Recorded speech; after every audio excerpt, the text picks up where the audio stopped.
تو میرے بھائیوں، علماء کے قریب بیٹھو، علماء کے ساتھ بیٹھو، علماء کی سنو، دین والوں کی سنو۔ علماء آپ کو کوئی مسائل بھی بتاتے ہیں تو قرآن و سنت سے بتاتے ہیں۔ یہ آج کل کے جو یوٹیوبر ہے، جو وظیفہ آپ کو بتاتے ہیں، وہ پڑھ بھی نہیں سکتے، ان کا تلفظ بھی نہیں کر سکتے۔ آپ خود سوچے، جو شخص وظیفے کا تلفظ بھی نہ کر سکے، اس کے بتائے ہوئے وظیفے پر دوسرے لوگ عمل کر کے کیسے شفا پائیں گے؟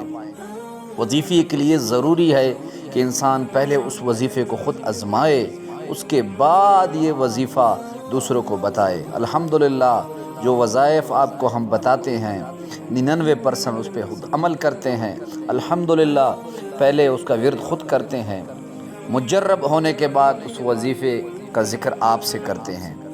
تو اس لیے یہ وہ یوٹیوبر حضرات جو نا علماء ہیں، جو قرآن کی آیات پڑھ نہیں سکتے، جنہیں خود مسائل کا ادراک نہیں، میری آپ سے درخواست ہے میرے بھائیوں، ایسے لوگوں کے وظیفے سنا کرے لیکن عمل اس کے بعد کیا کرے جب علماء سے پوچھ لیں۔ تو میرے بھائیوں، اکثر لوگ موبائل دیکھتے وقت، ان کے بچے موبائل دیکھتے وقت آنکھوں کی بینائی سے محروم ہو جاتے ہیں، یا آنکھوں کی چمک کمزور ہو جاتی ہے، یا کوئی آنکھوں کی دوسری بیماری، اس کی موتیا کی بیماری ہے، یا کانا پن کی بیماری ہے، وہ لگ جاتی ہے۔